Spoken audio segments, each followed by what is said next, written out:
Meus queridos, graça e paz, e muito obrigado pela sua sintonia.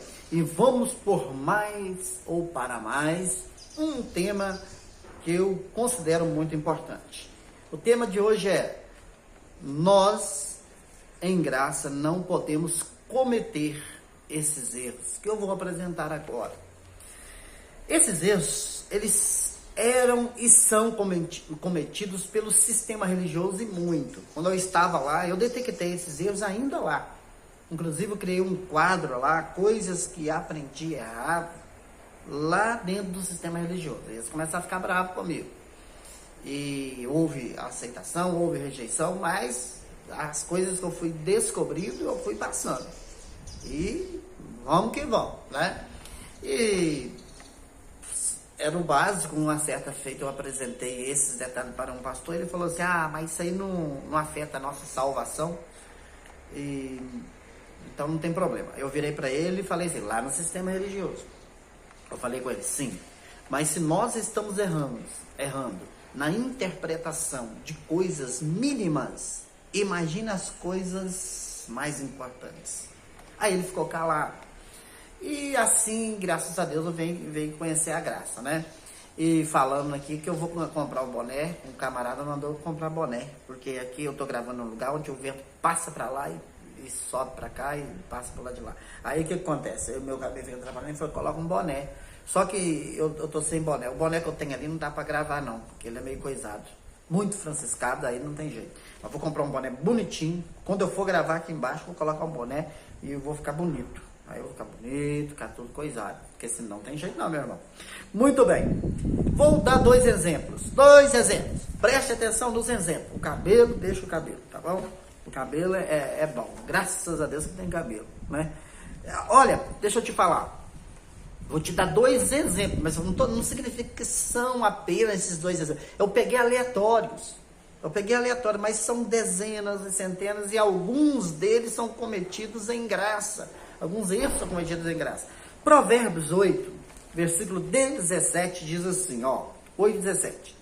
Eu amo os que me amam, e os que de madrugada me buscam, me acharão. Eu amo os que me amam, e os que de madrugada me buscam, me acharão. Esse versículo, ele é pegado assim no sistema religioso, o seguinte, na oração da madrugada. Eles são colocados na oração da madrugada. E próximo, eu vou colocar nas minhas palavras, mas é exatamente assim. Que aqueles que oram de madrugada obtêm resposta porque a fila é menor. Eu não sei se na sua região tem essa patifaria, mas se tiver, ou se algum momento houve, ou se acabou agora, na minha região até parou um pouquinho com esse negócio. Talvez nem parou, mas é porque eu saí do meio deles, aí a gente não ouve mais. Mas, meu irmão, pelo amor de Deus, na minha região é demais. Aquele que busca de madrugada encontra resposta, porque a oração de madrugada, né, a fila é menor. E eles usam esse versículo. Primeira coisa, vamos pro versículo. Só para te mostrar. Vamos analisar esse versículo aí que está na sua tela. Eu amo os que me amam. O assunto não é esse, então vamos seguir. O verso 17. Provérbio de número 8, verso 17. Diz assim, né, eu amo os que me amam. E os que de madrugada me buscam, me acharão. Primeira coisa que eu quero analisar com você é o seguinte: buscar de madrugada necessariamente só através de oração? É só através de oração que você busca Deus? Isso eu estou falando na linguagem do sistema religioso. Então, de buscar a Deus, nós temos outro pensamento em graça. Mas vamos usar aqui a linguagem deles. Os que me buscam de madrugada me acharão. Aí eu pergunto você, buscar aqui é só em oração? Mas, de contrapartida, a oração era uma forma de buscar. Sim, beleza. Agora, o que me espanta não é nada disso. O que me espanta é a frase que de madrugada a fila é menor. De madrugada a fila é menor. Queridos, no mínimo, quando eu falo isso, eu até usava lá o termo, vou usar o mesmo termo que eu usava lá. Eu estou pecando contra duas coisas. A primeira coisa é contra a minha inteligência. A primeira coisa é contra a minha inteligência. Por que é contra a minha inteligência? Meu amado, enquanto no Brasil é de madrugada, em outros países não é mais de madrugada, é de manhã, é de tarde, sei lá. Olha o fuso horário aí dos países para você ver. Tem países, se eu não estiver enganado, tem 12 horas de diferença do Brasil. Primeira coisa é contra a nossa inteligência. Pelo amor de Deus, enquanto é madrugada, quando eu tô de madrugada, orando de madrugada, meu irmão, outros lugares já é de dia. Então, primeiro, pego contra a minha inteligência, porque o mundo não trabalha com o mesmo horário, meu irmão. Pelo amor de Deus. E agora, a outra coisa que eu peco é contra Deus. Aí eu estou desmerecendo e desfazendo e dizendo que Deus não é onipresente, onipotente e onisciente. Eu estou falando exatamente isso. Se Deus vai me atender mais rápido, porque a fila é menor, eu estou dizendo que Deus é limitado. Eu estou dizendo que se tiver 2 pessoas orando, Deus vai me atender mais rápido. Se tiver 200 orando, Deus vai demorar, porque é 1 por 1, é por fila, igual ir no SUS. Tá vendo? Eu estou pecando contra Deus. Estou dizendo que Deus não é onipotente, nem onipresente, nem onisciente.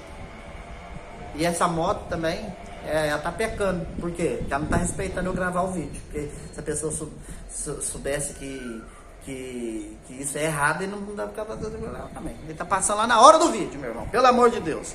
Então vamos lá.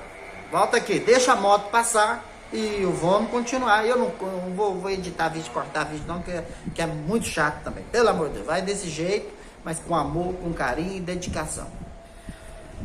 Entendeu? Primeiro, pecando contra a inteligência. Segundo, contra Deus. Porque, obviamente, não são todos os países que têm o mesmo horário. E Deus tanto faz, meu irmão. Tanto faz uma pessoa orar, como 1 milhão de pessoas orarem. Deus, com o estalar de dedo, ele atende todo mundo, ou não atende ninguém também, que é ele que manda, e pronto, acabou. Isso aqui está muito nítido. Então, nós em graça não podemos começar a fazer essas mandingas, meu irmão. Não podemos. Em graça, de vez em quando, alguém pega um versículo e faz esses negócios aqui. Isso atrapalha a divulgação do evangelho.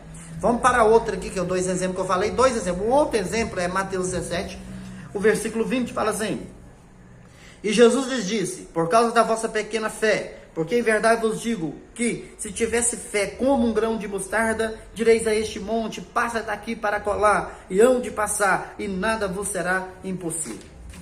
Muito bem. Esse versículo, sabe que jeito que ele é citado lá no sistema religioso? Aquele que tiver fé do tamanho de um grão de mostarda, remove os montes, etc, etc, etc.